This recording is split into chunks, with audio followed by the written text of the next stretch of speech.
Atachia bro, Omrukuma bro,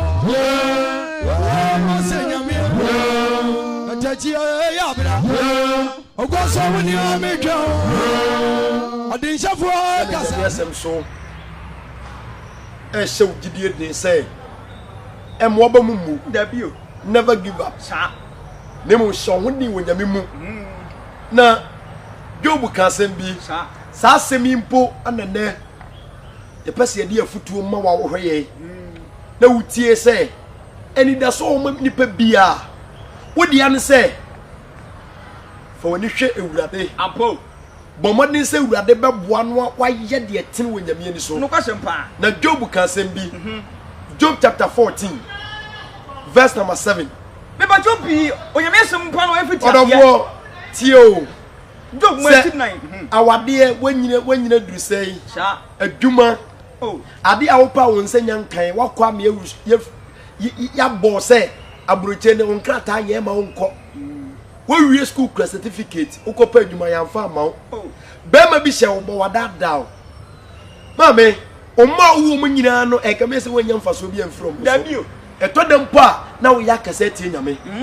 Job was in Castle, Job chapter 14, verse 7. No for so one day, Nigeria Memucosia, then that's what Elho. Job 14:7, King Kababu. Job 14:7. I say, Diampo, that's all man. Job we see. Ediampo, Ediampo. Oh, Ediampo. And the so man so and the so man say, so when you put the second, only put the FD, only put the Kumachana, a befe, or you did you be said, or Yankopo Tonsu Gusua, a bessa fe, sir. Ni do sini grandpa e wo do hiri ni do nsini was asiasro se wumpa e besa fe e di entira oh Job say ensuo hwa begugu so bosuo begugu so onyame beto nsuo aguso ama na sa fe odesani unyangwiye ni da so ho ogidi ni awagya asori onyamsom ni obamabuo oh eto na ni wadwe se kono madurowu e ba ne sen Iba chow unyankopon no ontonko na ona nyagidie kenka kremi ka ho sa na anidaso e wo ho nokwasempa onyam onhye de da amen eleni pa bebra ba mabu oh obi mi si na djuma firi nsa ama na wade agu waye mobo obi yade ama na ba mabu oh odofo arome ayade ewurade ayade setumi no ensa wo yade amen antu gidie mu amen empaba o dabio na nipa bebu obam nipa be kansem bi ato so but nipa si wanyini mi nua ba wanyini na be na be ware oh wo wade yesu so nipa si da be na be wo nipa to sanwoden David kansem bi Psalm 27 verse number 14 me ba jo David adwonto no number bionu nson nitima yadu nan o say ma wani na wrade so wasi odofo me ma wani na otumfo nyankrompo so ne sha woden na yedai e sha woden enu ntimi se so woden na ma obunya du onyame mu ne ma wani na wrade so mo wani na nyankopon ko aso nipa di hwamo politician be di hwamo sanatia wo yiri betima di hwamo ukunu be di hwamo osofo mpa utua tight mo no be di hwamo sha woden na wrade de oni hwamo ti yamese me kan cho se Somebody na mo ni na urade so Psalm 31 David krona sa kansen bi we ni mi nkura nsensema masema wo de abedi bi show Psalm 31 verse number 24 Psalm 31 verse number 24 mo nsem wo den wasi nyamesomfo biri mu ode aba ena ho kire yade usum nyame pa bompa ye ya konkyene nanso ni mo ye diama Bible say me nka jo say dey mo hye ho de na musi yen hye ho de ne yensi ebu onyame adwuma mu mo twa urade nyina obi bia o twa urade wani de urade so Bible say sa ho de nyame nsa wo de bra wo hwe mi amen sa wo yire jaw sa ukuna jaw sa ukuna wu wo yire wu eja wo nkura wu bre hwe mo a urade nya ore kyekefo amen ono obokwa to bi ekwani no omo wani da so amen na asem bi siye 1 Samuel chapter 30 verse 6 Israel for na David do omukokon no omukokon no matamfo besi wo machi na atamfo no besi so magya pade omoyire nom na David iba no anoduru krom ohun se atamfo besi na chi abai na chi Finfram. Someone might declare yourself. David can send be. Order for Aquadia Babusia. I cat. Oh, Udo Bako to you one yam. Do person Koigu. Oh, Bra. What America embassy. Vista the Biaqua and Sanka. The battle never give up. W. And Mobamu saw days. Shy again. Ne did you in the say, be beyond Sonny yet. W. Back in Cababo. Was it? Na David won't train the papa. David won't chain the papa. Every set. Every said, I don't cannot be seen. Every said, a domino a kaki to no messina was said. Oh, you know, Nadia Coco. Na don't know my time for the fire. You don't be a Japadia. No custom. Na David won't chain the papa. Mammy, I thought that now which about so. Oh, the obedient pona yet one day. When you are for that day, also on some point with P. With a show day one. So what did you back in Cababo? Na don't not travel toy. Na a domini na crab to ye say.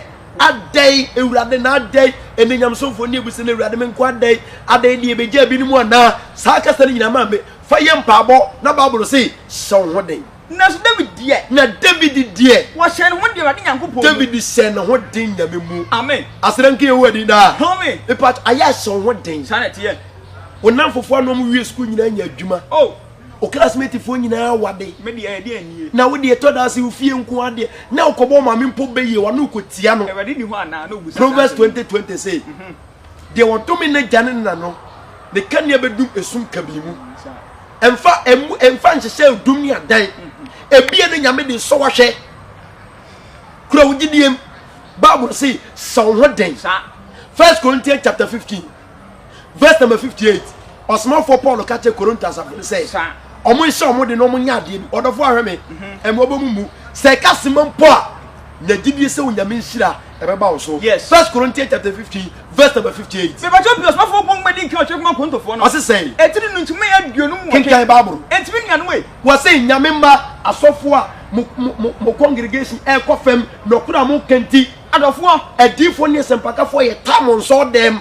Bisa mo ka no kure. Bible say mo nya dai. Mo tintim Ewurade nsa asempaka for den. Amen. Ni etimi nyina mu kenyankopon asem nkira sore ma. Na mu hihim. Na mayihim. Mu nkoso ade adwuma mu. Yenkoso nyame adwuma aforebo o taita wutia o kolesia woto asodem apra wo pra yebi ma wodo a woboa de ode chesofo de ode bua onua bi no. Bible say koso ye onyame mu da. Every say. Mu ne se mo bra ne nya kwa. Every say bra wo bre enne no. Onyankopon mu ne bra bi ba. Enya kwa Dabio dem obebon kinima botre sanete order for shawodin. Amen. Odi for Haggai. Haggai chapter 2 verse number 4. Order for me shawodin. He edie na wa ya ayeka emobomumu sa en shawon konfo Dabio enyai Kristo akidie na me sese wa mpa ba ubetwa ba ni bremu. Amen. Haggai chapter 2 verse 4. Say what you know the info is a guy in manim no. Kasa Bible. Eti entuma 9. Na fe shawon din Zerubbabel. We say on hye no den odifo no. Ewade asem nie. Onyankopon asem ni wo hutie me. Opanyini festival na wo sika ba wunsam pen. Enne ba bia du ti betumpo. Eya yeten. Ma honya din. Na Bible say ma honya din wo mpabo ni nyamesom papam. Na me ewade bidi wachi. Na onyankopon ye dai. Wodi wachi. Ane onyankopon nyame din da. Amen. Sa ade bia ekoso bia nyame di achi. No kwasem pa. Eya amane na ba enka ho. Dabio. Ya wonye se na wote ba bia wonyini. Situation bia no ye permanent. Ya bote na twen wan.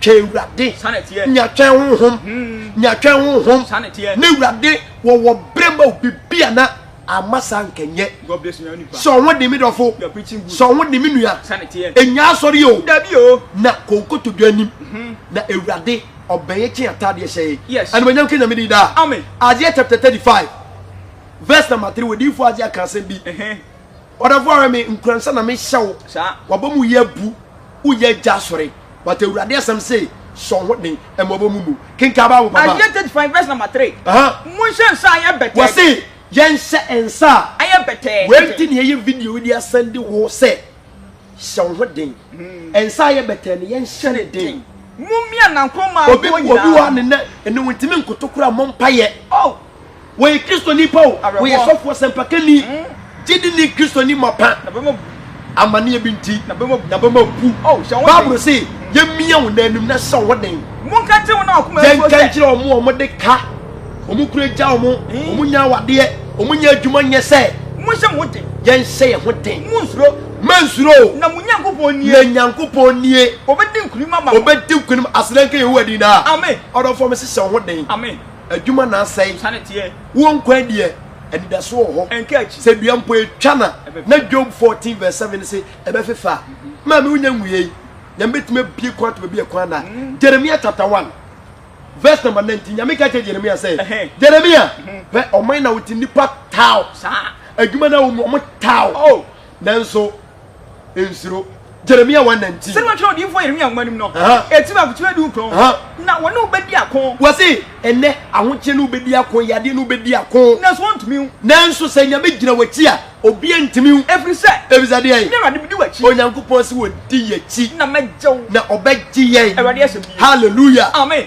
odofo me si so ho den sanete enuma durongu da bi o enya asore enko na nida so ho ampa we nyame ka se me kira Abraham na yire Genesis chapter 18 yes verse number 14 odofo emo obi mu obamu da bi o nyame nka bi fatu tirim de ni pe kato so se wanyini na be na be wo e na yade e be koyi no me se nyame nyadai onka bi da bi o Genesis chapter 18 verse 14 me wacho bi mo so mo di kan na Genesis 18 no watwetwe mo edi 9 ti ewrade asem bribi ye ewrade yo na na wase odofo hweme onyankopon bo so ni asase na odi asase firi nsuo betim wiase no so bibia ne yo na ebra ma hye no ebra nyankopon sama wo wasama me no mesa ba wo nchen onyame besa ba wo nchen enti ensuro nti de wakare bebem na obesere nyame ka kire Abraham Sarah wu Isaac sanete epacho en Isaac ya fen osede se wunya gibia na obompan na hwe wakọ yi nante nyame mbara so a ubeto ye dwom sa ubesere anije beba na ubekas sa na menyankopon ho ampanyame ho ampo ontonko dabi na onda 1 Samuel 23 verse 16 First Samuel 23 verse number 16 someone madi kan no ejire no miensa odofo Bible say nituma edu ensia wo se na ena so ba Jonathan sori ko David nchen na o hye ne nsantin yankopon mu so ba Jonathan ko David nchen ena o hye ne nsantin ebra ma ne papa pe na kunu no ana o hye David din wo yankopon mu na o ka che ne se ensuro o se wonya dai ensuro odofo ahwe me ka to se mensuro so ho din wo nyame mu asranke wadi da amen ene nipa bebere abama bu frustration amani pa bi kura gya sore ampo no e da pa ba to gya sore aho kire nti wa hwe ase e pa to ka ba bi afiri hwe ase sanete Revelation chapter 2 verse number 5 kai ba bi afiri hwe ase we ne di sam no etinye ntumanum enti kai di afiri hwe ase ene to odofo nyamsom ni kai ba bi afiri hwe ase wo nyame mu na sa kira wadwene nai dai asa kira wadwene na sa kira na nyigidi wo nyame mu na enche wo nyame beba na obede katua bere obia enhyam do betima gina kosi awieye amen mi pato emobo mumu sa de me kan say onyankopon ben ye o kan ye ho Luke 137 no Luke 137 every say nyankopon fam de nyankopon fam Luke 137 say nyankopon fam enye nipa fam o da bio ba bia nipa nim de pem no e ho na nyankopon hye ni nyuma ase sanete di nyame doctor for ni nurse for tim ka cho bi say na wo de na sei onwo ba nyame ba mu a otimi ma ne wo orofo doctor declare obi si wawu sanete but nyame mu otiase sanete but nyame from the bibia betima edai aye ho amomo mu gidie sabre wo gidie ni sei bisa hwan wo gidie atonso ma kenya ho sanete sorry na srei na pinti Isaiah chapter 60 verse 1 nyame ka cha Isaiah on twa asem wontuo o si yen sorry me pato sorry kenya ho keka ho bompaye hwe wonim na fu ani to wrade so na oni hwambo Isaiah 60 verse 1 sorry na shrei ndi Isaiah si min kan to se ma me firi dwamamonumu na shrei firi ensanu na shrei firi lototwanim firi abrabobonim na shrei na nyankopon de wo ha ye dai eba na wade ni monyam na pio na nyankopon ni monyam pio so sanete orofo wo ha ne sei na mama nyina be nante aba wo han ni pa nyina wonam fofo e pa wo wo yade o nyina gya wo ho na ho kire wa kọ mo ncha no mo se wutimi gire nyame mu na wo gya brabo bia onyankopon se duru ba bia o nyina be sa be nante aba wo nchen ahemfo be ba han na apue ni ho mame emwobo mu asusu sa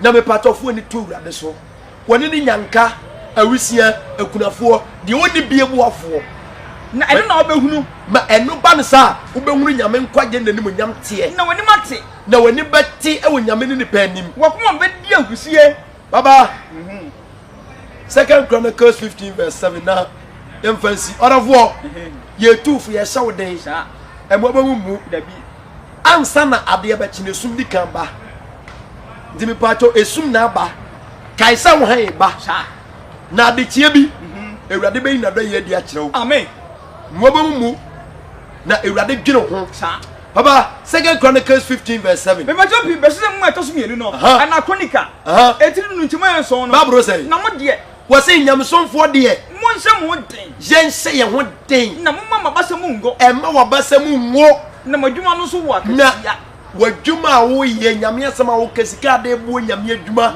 empa ya wo bo tini abraba wo bo adoya wo ye nyanka ne akunafo no wo se eso ewo akatua orafo emobo mu dabi o ensuro nyame ti ase na nyankopon kan ho sanity Isaiah chapter 8 verse 10 nipa tu agina nipa kansem sanity but the ade se minka sem we nkire o Isaiah 8 verse 10 muntu agina na be ye kwa kwase ene nipa tu agina fa ho nipa kansem fa ho wa ma me mpo a wo ba wiase no eto de na boma bu ama wo omu kansem na enyina omu kansem bi tu abrabo so nipa dome wo na onyankopon ni yen wo ho me say se wunya gidie se ensem nipa kan fa enyina onyankopon se ono be wo ho nkwa na nyina sa wo ha ono say o ma ne say ye nyankopon timi ma aduani fra sase mu ba o ma dua so aba o ma oba boni mpo ewo ntanya fie tinam o ma de adidam fichi ba fie e ba chopi sele mo mabusam no eti no nko chema ye aduonu o say wo se adripi wo nipa akoma wo se adwene pii wo nipa akoma mu na so ade agina to nkwa na begina enu ntimi pa cho nyame agina to ni ada na de achew se hye ho den sanete na nipa bebre bebu abam ebi be kwansi afamasi kwan by kai say baby ene nda so ni nyame ma asase ekwan da epum e ma Israel fofamu ampo wo ha no say ono mo wi agina ma Joshua ene dai o ma na ni so nhwew amen na ontina nim kirew amen o ma ni nsi wiye amen na o ma mba brabotene papa number 624 onyankopon asem we na yemfa yasem ni nsi mo so mo to na yen hye wo den say nyanyame mu gidi empa but never give up na onyankopon ontonko na onna number 624 number 6 verse number 24 every sam say was it insira fancy o man no ensira nyankopon se se wutie na sam na wodi wo to no so na de wure hye ni mu a yemfa nsira wo nie ewade nsira o se wa wo hwe ewurade mfiri Zion mesira wo no hwe so na nyankopon hwe wo so mfiri atamfo ne atafo ho no mo na nyame no mo ewade man nani so hwe o nyankopon na dai free sabre ko a wo benya gidi wo nyame mu na wo mpa bai ewurade man nani so hwe wo no mo asundwie o ma wasundwie no for the din ento Israel na o nyankopon twedi ampon kwa me ni din no ewurade mfa ntwa wo hia no mfa nto so no de obehira ye na o nyankopon behira ye amen ewurade ncha wo den amen no pepu wonu amnusuo amen o ma won kan wonu aduro dabi o na oma omie kwante ba bi a ekwan na mawo amen na omwo na nanti nyame akwa mu e se omo mu do nyankopon no ade nyina dibo mu ne wiom ye omo a ye yie se ye mbra mese ne doba yesu suban no ewurade nkan Romans 8:28-29 ewurade ene wontena na omo asundwe ya fem evangelist Yohane Tachi minimi ne no wagei bere foforo da foforo obese hia ye ewo asem foforo mu kasi asundwe nkan ho bye bye ani pa bia wa ba wa na ya ti awa ejo mo se sunsun wa oni pa bia sende eti ni oye oni pa ba wa na ya ti awa ejo mo se sunsun wa oni pa bia sende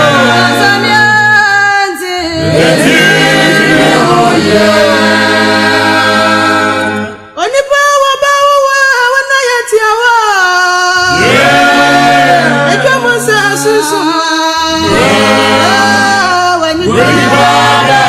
Yeah.